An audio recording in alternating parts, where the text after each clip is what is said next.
Hey guys, how's it going? It's Al. Week 2 of NFL DFS here on DraftKings. I've got a Thursday night single game showdown breakdown video for you for the game between the Carolina Panthers and the Tampa Bay Buccaneers. This game is going to be in Carolina. I don't know what to tell you. Tampa Bay just looked horrible in week 1. On paper, they have one of the worst defenses that there is in the NFL. We're going to be attacking them all season long in daily fantasy, no matter what type of slate that it is. And their offensive line does not look like it can protect Jameis Winston. And you're talking about the same Jameis Winston who is as turnover prone as ever. This is going to be an exciting Thursday night game. Something I can't always say about Thursday night football games, because sometimes you get some kind of dregsy lineups, some kind of games that just are between two of the worst teams in football. Very slow pace, very low total. This game has a high total. There's going to be some fireworks. We got some superstar players. One of them right there, Christian McCaffrey, on the field for like 100% of the snaps. I can't wait to do this breakdown. Thank you guys for showing up once again, clicking on this video. I'm glad that you're here. If you would be so kind as to click the like button. If you're brand new, hit that subscribe button and be sure you ring the notifications bell, as I produce 6, 7, 8 videos a week on daily fantasy, sports betting, season-long fantasy, and everything else under the fantasy football umbrella. So I appreciate y'all being here. Why don't we just get right to the video? So the first thing we have to talk about, as always, the pricing on this slate is going to be different from regular slates. I personally play showdown slates for fun. That's kind of how I look at things, right? I play a lot of money every single weekend on main slates. Now, people say, well, you play it for fun.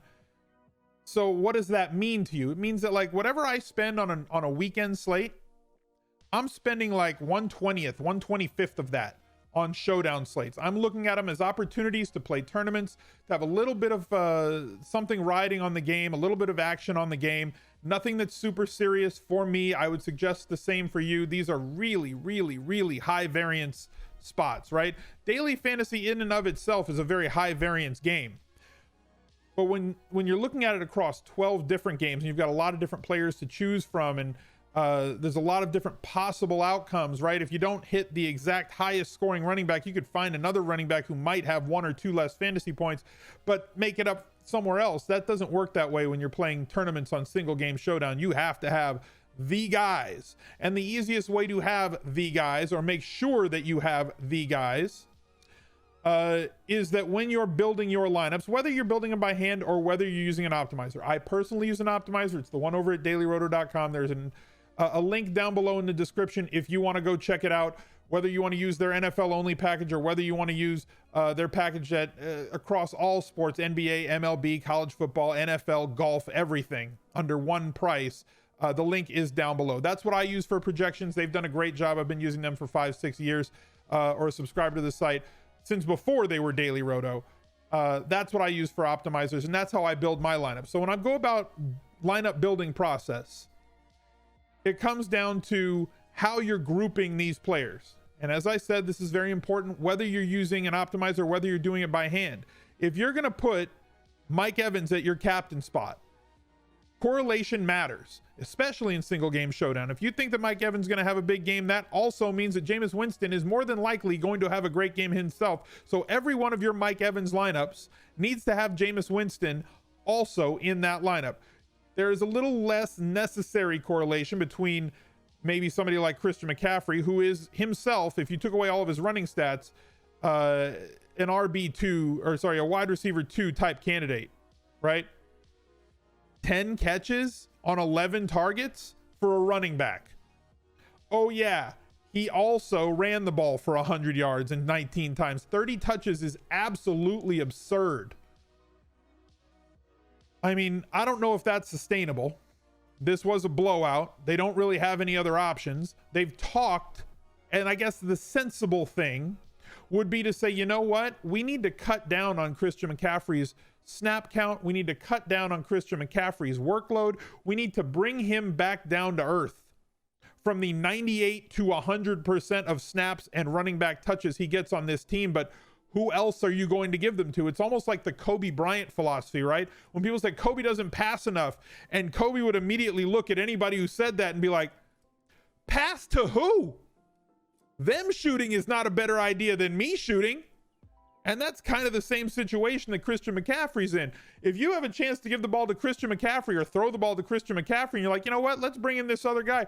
Who the hell else are you going to bring in instead of this cat on the Panthers to do the job? I mean, he's as good a wide receiver as they have. That includes all of their pass catchers, Greg Olsen, DJ Moore, Curtis Samuel, and he's the best option they have to run the ball. 1,000 season, certainly in play. Against Tampa Bay, we could see less touches than this, but they could be as high of efficiency touches. 6.7 yards per carry, 8.1 through the air, 11 targets is absolutely insane. They were playing from behind in this game. I expect them to play from ahead. Let's just say that I expect Christian McCaffrey to be the highest owned captain on this slate. If you plug him in at captain, putting Cam Newton with him, usually a running back does not correlate with a quarterback. When you look at the correlation matrix and like a running back, if he scores, it means the quarterback isn't scoring. But as much as Cam Newton throws the ball to Christian McCaffrey, he was last year, without his rushing stats, a wide receiver 2 on the season. Yes, there is correlation. Just because the correlation matrix says that running backs don't correlate with quarterbacks, that encapsulates every single running back and every single quarterback over the last X amount of years. And there are some, like let's say Nick Chubb, Marlon Mack, who don't catch passes. So if they score, it's not helping their quarterback. And if their quarterback scores, it's not helping them.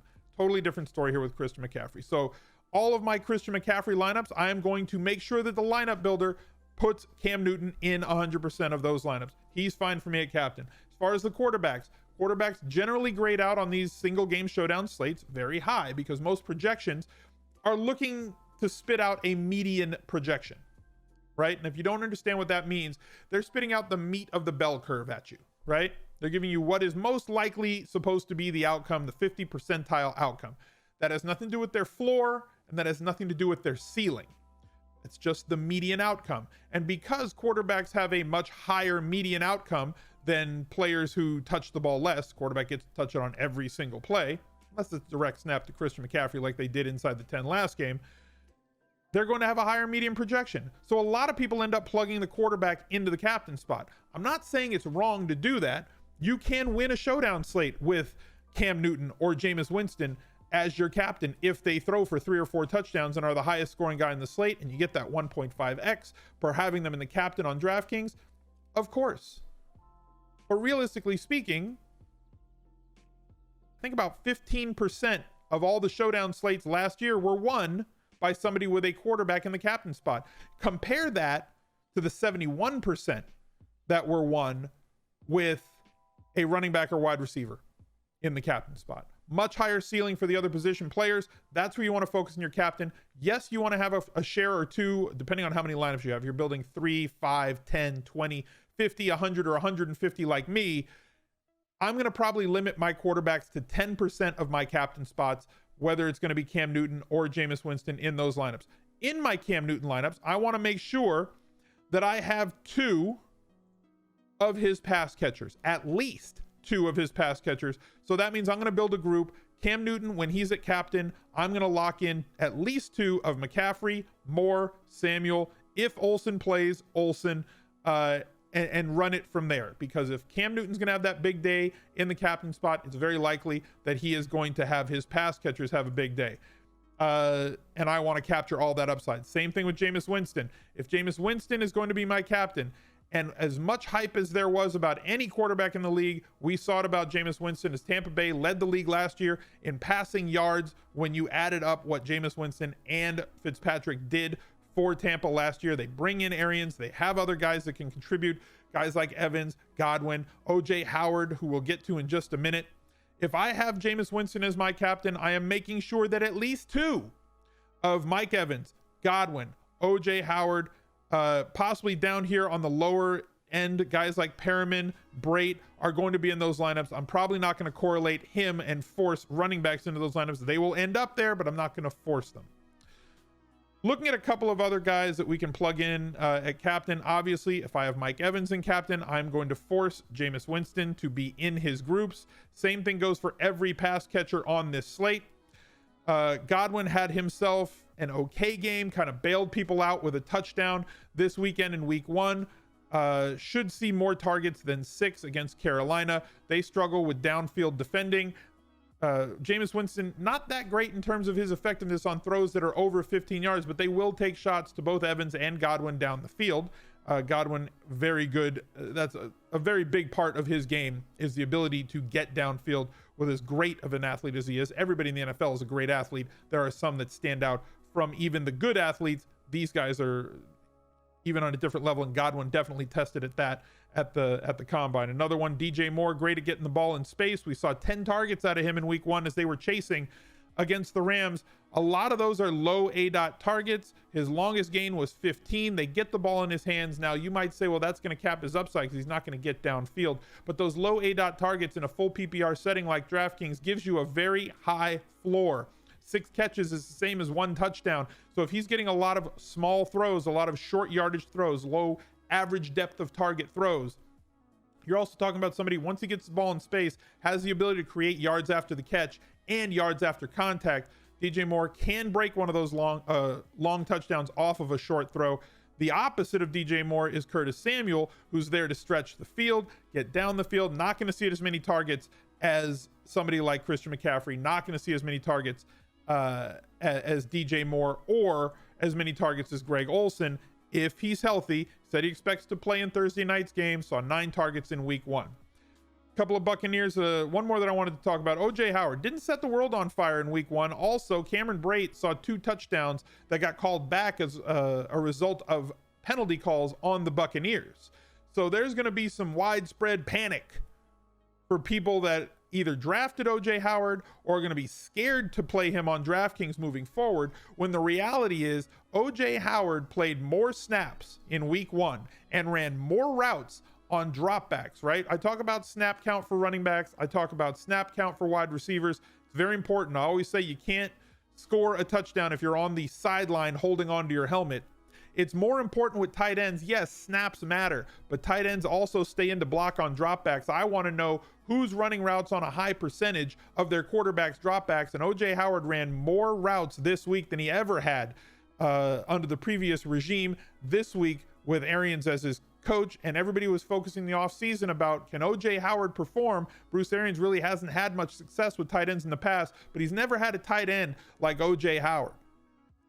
We know that he's going to run him out there. We know that he's going to utilize him. All we need with all that volume of routes and all that volume of snaps is for him to connect. This is a big play receiver playing tight end. He has a huge body, a great red zone target. I think that people are going to overreact to the week 1 Cameron Brate 2 touchdowns that they saw and got called back. They're going to overreact and say, well, OJ Howard's not the guy. Winston prefers Brate. Everybody's going to create whatever narratives that they have to create. The math says that OJ Howard is going to have a big week at some point, if not many big weeks, as the season rolls on. And as that production wasn't really high, 4 catches for 32 yards and no touchdowns, that price starts to come down. The ownership starts to come down as people look for somebody else who's had big weeks, and they chase that roulette wheel around the roulette ball around the wheel. They try to play whack-a-mole on all the guys that popped up last week. And somebody like OJ Howard, who's got a great volume of snaps, a great volume of routes run per dropbacks, is somebody who could pay big dividends against Carolina this week. That's going to wrap it up, guys. I hope that you liked the video. If you did, please drop me a like on this video. Let me know how you did on the Monday Night Showdown. I had an okay night. I made a little bit of money. I came in, I think, 14th in one of the tournaments and top 10 in the other one. Made a little bit of money back from the weekend that I had lost on the main slate. So hopefully we can carry that momentum over to Thursday night. And I wish you the best of luck too. If I don't take down a GPP, I hope that one of you guys do. Until then, bye.